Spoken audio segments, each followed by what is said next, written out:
Hello everyone and welcome to this Android application development course.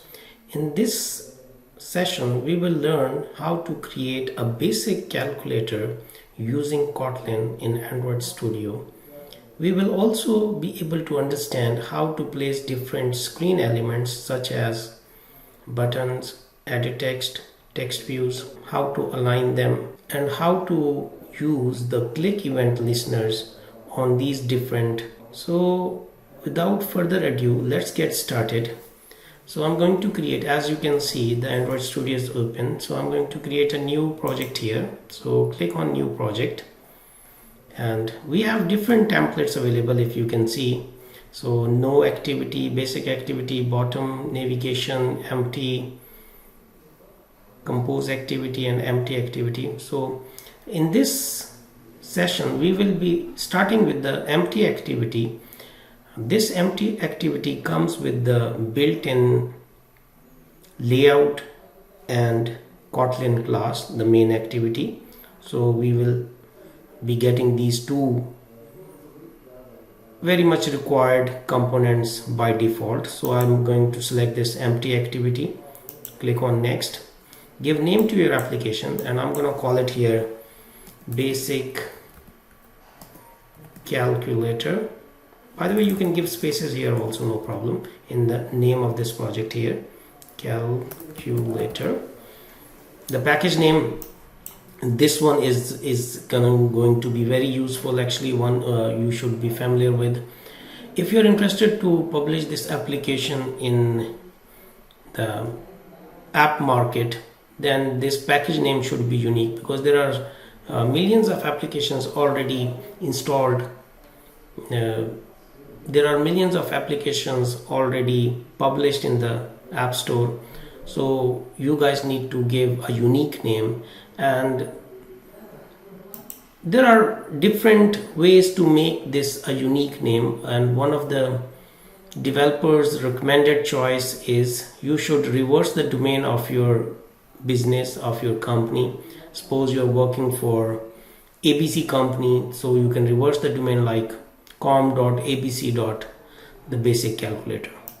So you can simply reverse com.abc or example or test.basic calculator. This is the default location, so I'm not going to change this location. So all my projects will be saved in Android Studio project folder. So the language, we have couple of options available here, Java and Kotlin. So make sure that the Kotlin language is selected here. Now the minimum SDK, again this one is also very much important, and one should understand this concept. As you can see, there are different Android versions available in the market. So the minimum SDK level will select on which device, or the minimum API level device, this application can be installed. And if you select here 24, so it is going to cover almost 89% all over the world. Devices can accept this application for the installation. So if I select 23, so this level goes up, actually here 94.1% of the devices. But again, if you select API level 23, though it is going to cover 94.1% of the devices all over the world, but at the same time it may increase the space, it may increase the size of your application, and you may face some efficiency issues as well because of the backward compatibility. So the Android system is going to generate some necessary backward compatibility library files in the project, which can increase the size of this application. So I think I'm pretty much comfortable with the API level 24 and above, which is going to cover almost 89% of the devices. So make sure that use legacy Android support library is deselected. So click finish and wait for some time till the Android Studio is going to create the project structure. By the way, I've already created another video session of how to install Android Studio step by step and how to create the emulator in order to test your and debug your applications. As you can see in the status bar, if Gradle build is in progress, so you guys need to wait for some time till this progress is finished. If you start working on your application, you may get lots of issues, you may tangle lots of problems, so it's better you should wait and keep an eye on the status bar. Once this progress bar is complete, once all the folders are visible here in the project structure, then that's the right time to program this application. So this Gradle build may download some of the necessary files, so wait for some time. Once it is finished, then we can start building, then we can start implementing our project. And we are done. As you can see, as I mentioned earlier, that once you create this project, two files will already be created. One is the activity main, which is the XML file, which is you can say this file contains the screen elements. The second one is the Kotlin file, main activity.kt. KT extension is given for Kotlin, and so these two files will be created automatically. So if you are interested to see where this file is located, activity main.xml file, so you can expand this resource folder, res folder, expand this layout folder, and here goes the activity underscore main.xml file. This file comes with the default hello world kind of text view, so we don't need this one, so we are going to get rid of. Select this hello world text view, press the delete key from the keyboard, and this gets deleted now. In order to make our interface, what we can do, first of all, we need some widgets. You can call it widgets. If you're coming with the Python background, you can call it views. If you're coming with the gaming background, you can call it screen elements. So these are the different names you can give to these different elements. So I'm very much comfortable with this widgets keyword, so I'll be using this widget keyword here. So first of all, we need the text view, so I'm gonna drag and drop a text view over here, and I'm gonna call it here, the label is going to be, the text is going to be number 1 colon, so this text will be visible. So if you are interested to increase the size of this text, you can also do this. You can go to the text size. By default it is 14 sp, so I'm gonna make it 20 sp. Number 1, right in front of this number 1, you can click on this text palette and drag and drop this plain text here. So I'm going to drag and drop this plain text over here. So it requires some alignment, so please align this text over here, and it should be taking this space.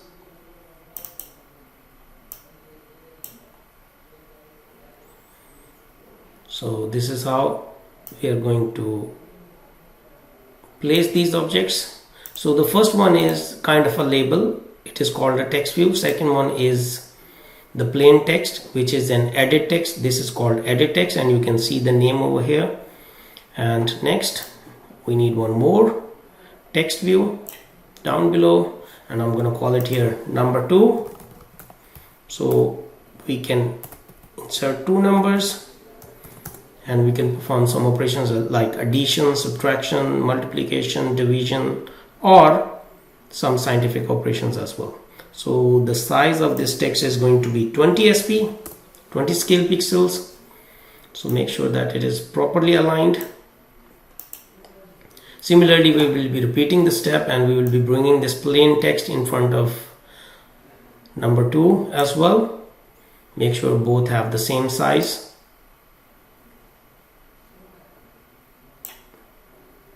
So this one is also applied over here. Let me just increase the size a little bit.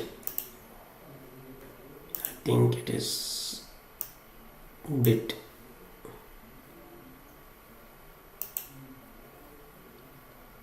Yeah, I think it is okay right now.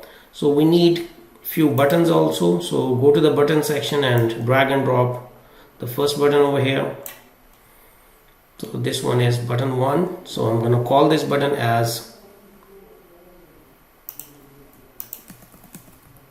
add, short for addition. So we can duplicate this button by Control C and Control V, drag and drop.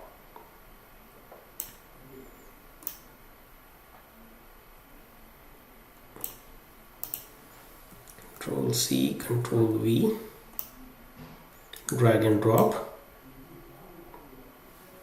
So I've just duplicated this button using Control C and Control V command. So sub for subtraction, Control C, Control V again. In the component tree, you will be able to see what are the components we have added in our projects. So far you can see these two buttons. So I'm going to select this, Control C, press Control V to duplicate and then align it. So I'm going to keep these three buttons here: addition, subtraction, and for multiplication. So this one is going to be for the multiplication. Instead of text, you can write some special characters like add for addition, plus sign, minus for subtraction, and asterisk sign or X for multiplication. It's up to you. Hopefully they're properly aligned. Let me just align them again. So there should be equal spacing between them.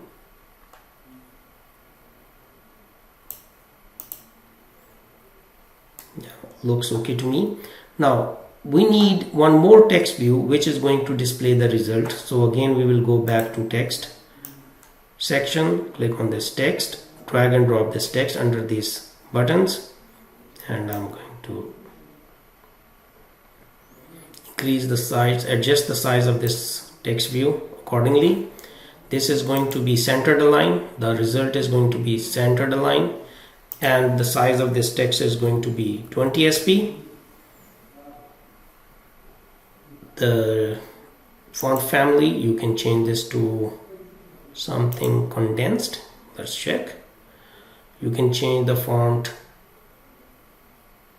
typeface also. How about this monospace? And we can make it bold as well.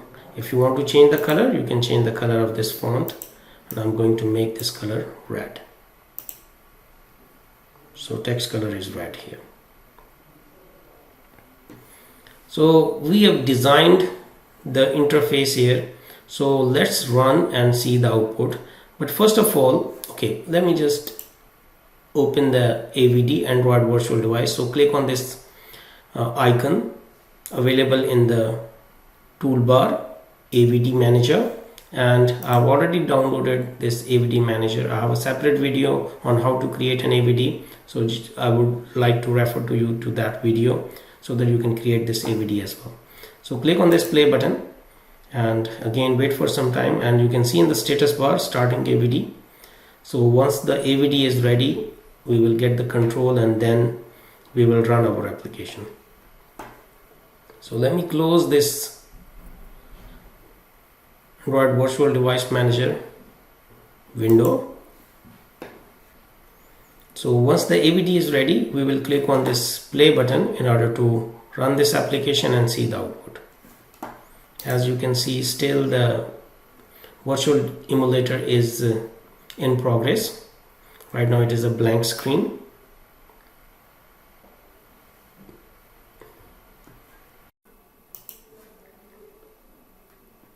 So the emulator is running fine now, and let's run this application and see the results. As you can see, the application is still running Gradle build running, so keep an eye on this status bar. So once this finishes, it will install this application in the emulator and you will be able to see the output. Now you can see the installation is in progress and the application is loaded. If you see, once we install this application, everything seems like a mess over here. All these components are one over the other. The reason is we have not applied for the constraints. So there should be the constraints. Constraint means the kind of spaces from this element to that element we need to apply. So to apply those constraints, the one quick fix is you can come to this bar and click on infer constraints. Once you click on this infer constraints, look, everything gets disturbed, means these infer constraints are not going to work properly. We need to manually adjust all these constraints. So let me just delete all the constraints. Let's undo. So this is the initial stage. So what we can do, we can manually connect them.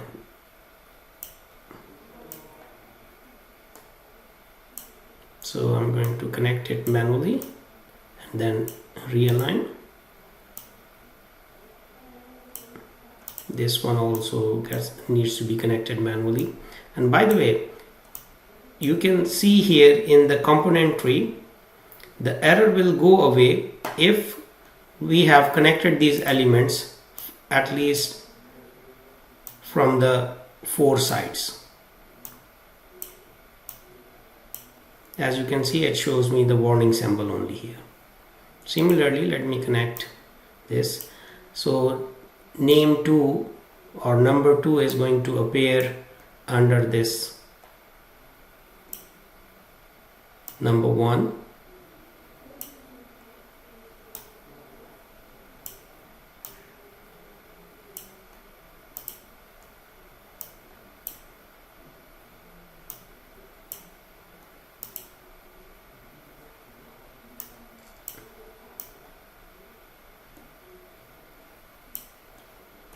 So these buttons also are going to be under this button. Give some spaces. Left side constraints, right side constraints.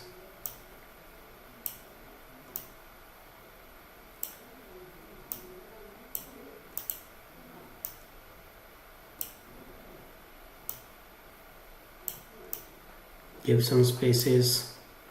Align them properly.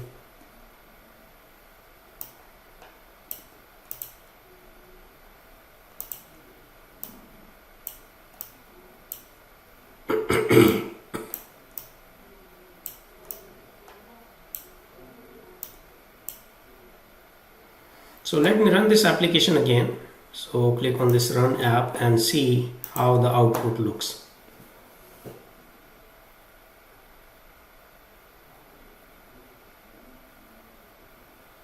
Still, it's not giving me the expected results. The problem is over here with number 1 and number 2. So let me just connect this way. Let's try. Let me rerun this application and see the results.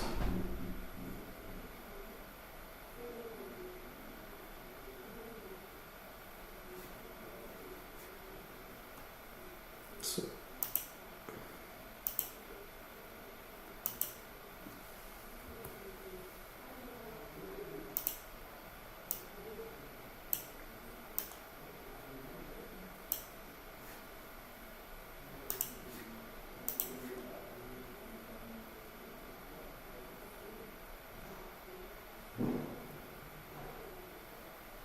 yes, this is the quick fix. Instead of connecting it with number 1, okay, this should go under name here so that they both are properly aligned here.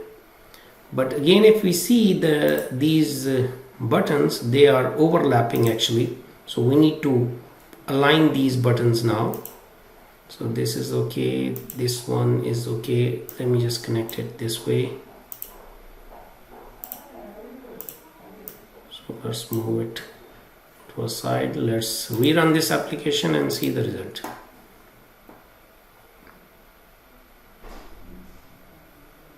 Yes, these buttons are properly aligned, but if you see, there is a big gap over here, so we need to reduce this gap. So click on this constraint here, scroll up. So reduce this gap to, what is the gap given over here? It is 0 from this side. So we can call it 0 from this side as well. Press enter. Let's run and see the output.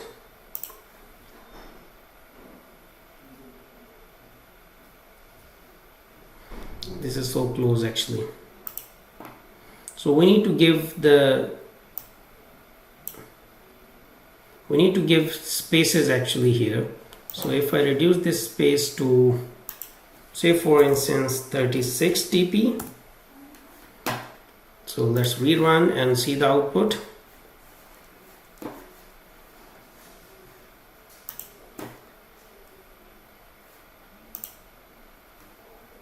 This one we should increase to 32,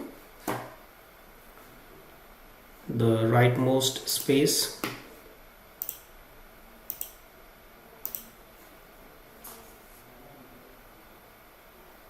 Yeah, much better now. If you want, you can reduce this space actually. So if we use this one, 32, or we can reduce this space, which is going to be 32 again. Let's try this now.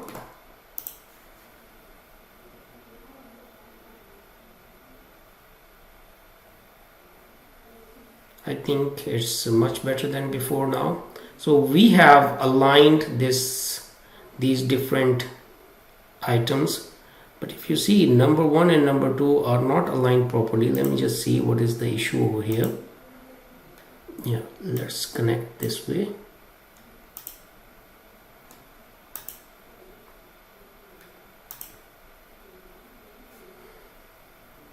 So let's give some space from the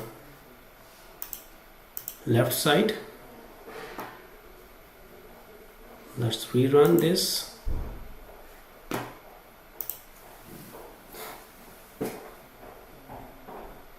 It's the same. I think this space is creating the issue. Let's check how much is the space. So let me just move it.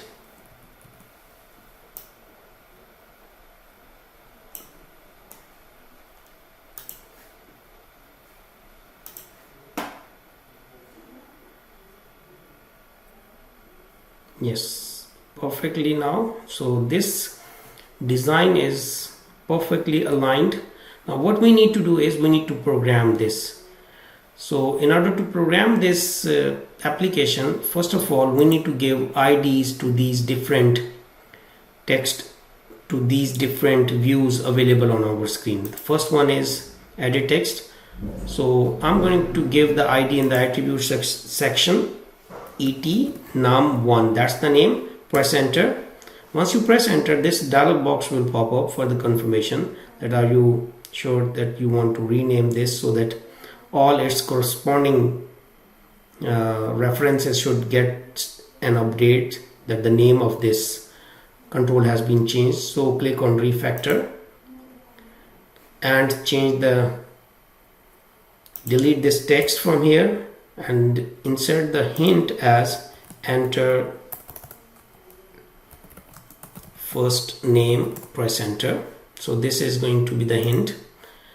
Repeat the step with the next edit text also, et num2. Et is short for edit text here. Num2. Click on refactor and then delete this text. Add a hint, enter second number. So next is the button, btn add, btn short for button, add for addition. click refactor, sub, btn sub, refactor, and change this. We have already changed the text to subtractions or sub. Next, name is btn mul for multiplication, refactor. Don't give spaces while you're giving the IDs to these different controls. Spaces are not allowed here. And the last one is the text view. So change this to the text to result and change this ID to TV for text view, result, press enter, refactor. So we are done. Now we will open this main activity.kotlin class in order to link these objects, these different controls or views, and then to program them. So open the Kotlin class. Now inside the class main activity app compact activity curly brackets, you need to declare some variables here. And the kind of variables we are going to use here, late init var. First of all, starting with the edit text, we used et num1 colon. This colon defines the variable type, and this is of type edit text. So we declared first variable. Next is late init var et num2. This is again of type edit text. Next is button. So late init var btn add button, late init var btn sub button, late init var btn mul. This is of type button. And the last one is the text view here. So for text view, we can use TV result of type text view. So we declared these variables which we are going to use, or these references which we are going to use in our application, in our main activity. So let's connect them. et num1, this one, that's the ID over here. So let's give the reference. So et num1 is equal to find view by ID, and the ID is r.id.et num1. So remember this ID which we have given here, the et num1, this ID, using find view by ID function. So et num2, similarly you need to repeat the steps here. Find view by ID r.id.et num2. The next one is button. btn add is equal to find view by ID r.id.btn add. btn sub is equal to find view by ID r.id.btn sub. btn mul is equal to find view by ID r.id.btn mul. So TV result is equal to find view by ID r.id.tv result. So we declared all these objects here. We have reference to those. We have referenced these objects. We have referenced these views also. So we will be starting with the click event now. The click event is associated with all of these objects here, but we will be adding the click event to the btn add function here, btn add button here. So adding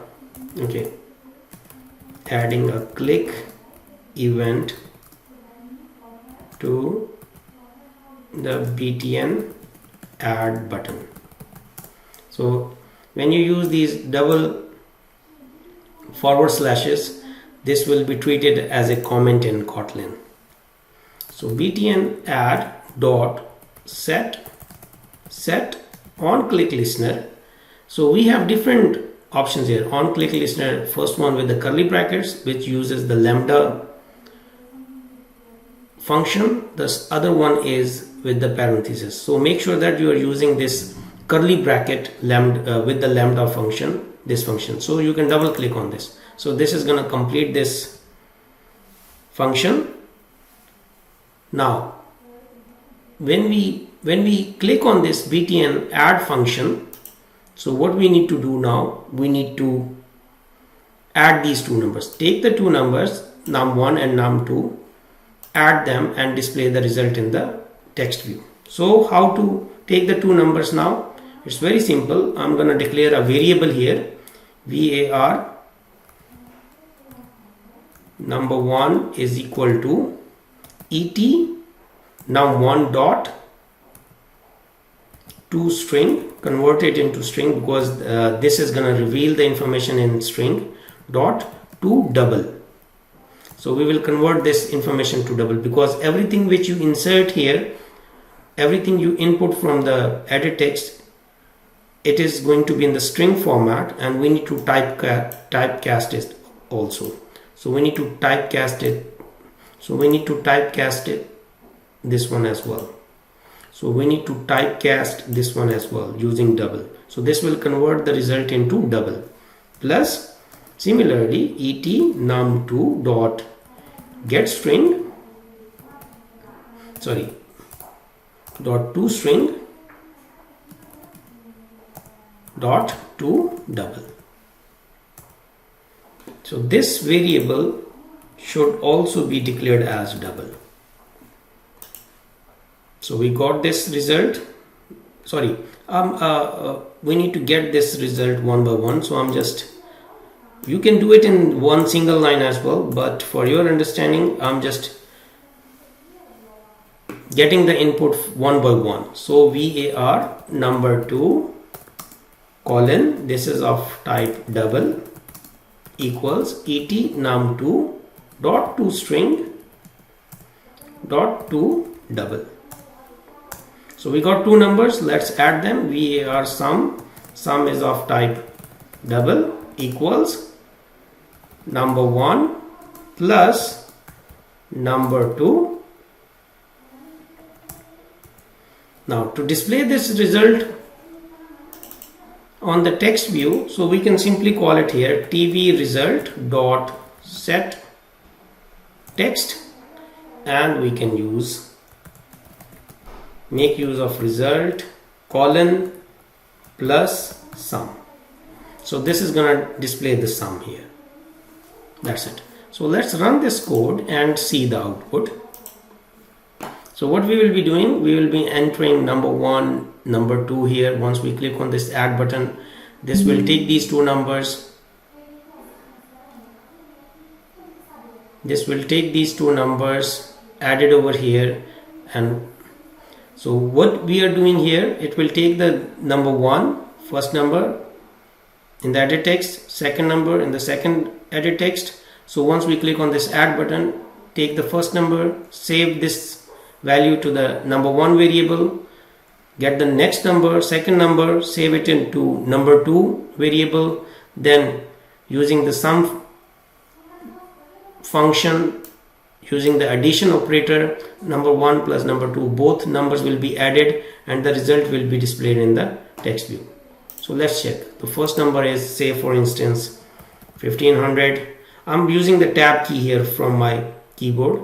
So another number is 1500. So if we click add, so here I'm getting an exception. I think we have missed something. Let's check what is the issue. So the main issue over here is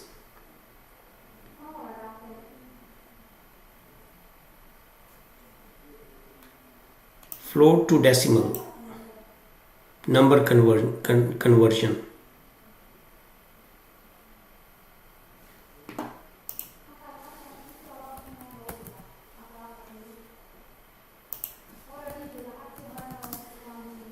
So I just missed one part over here. If you see, this is float text to float conversion over here. So we need to use this text function here etnum1 dot text means get that text, convert it into string, and then convert this number to double. So let's run this again and see the output.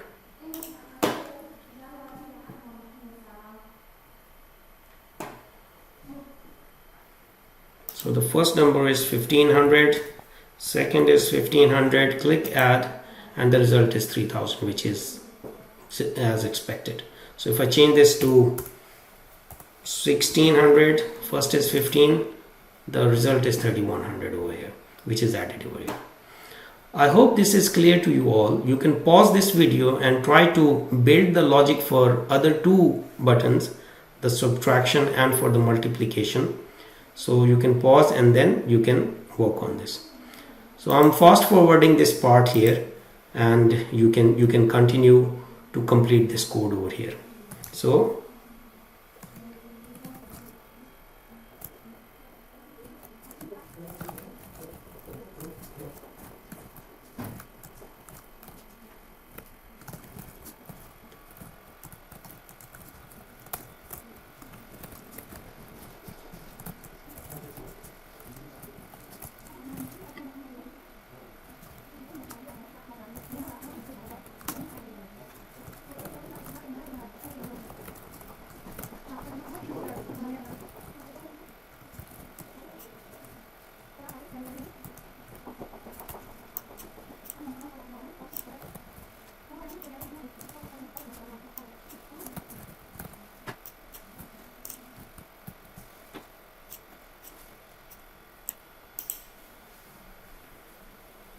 So we have implemented the logic for these the remaining two buttons also for subtraction and multiplication. Let's try the subtraction one first.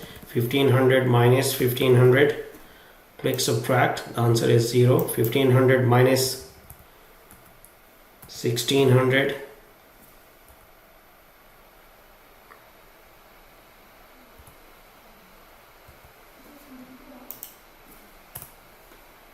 subtract, the answer is going to be 100. And if we make this one 1700, it is subtracting the first number from second number actually, which is minus 100. Now if we multiply these two numbers, the answer is this, which is working perfectly fine here. By the way, instead of declaring these variables again and again, you can declare these variables on top also. So you don't need to declare these variables again and again. So var number 1 is of type double, var number 2 is of type double also. So now you don't need to declare these variables. Number 1, number 2,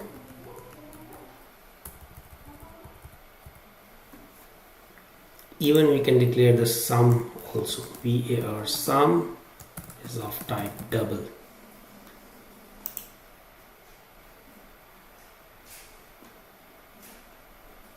So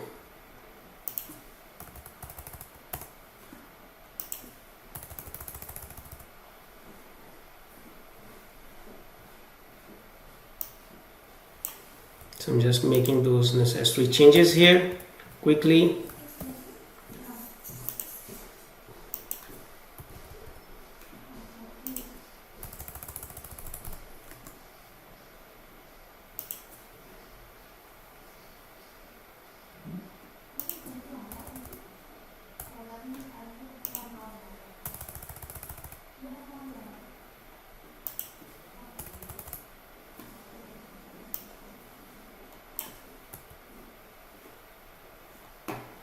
So that's it. If we run this code and see with these new changes, so 4500, next is 4300. If we add, if we subtract, if we multiply, everything is working fine here. So there's no problem at all. Try this one and I'll see you in the next video.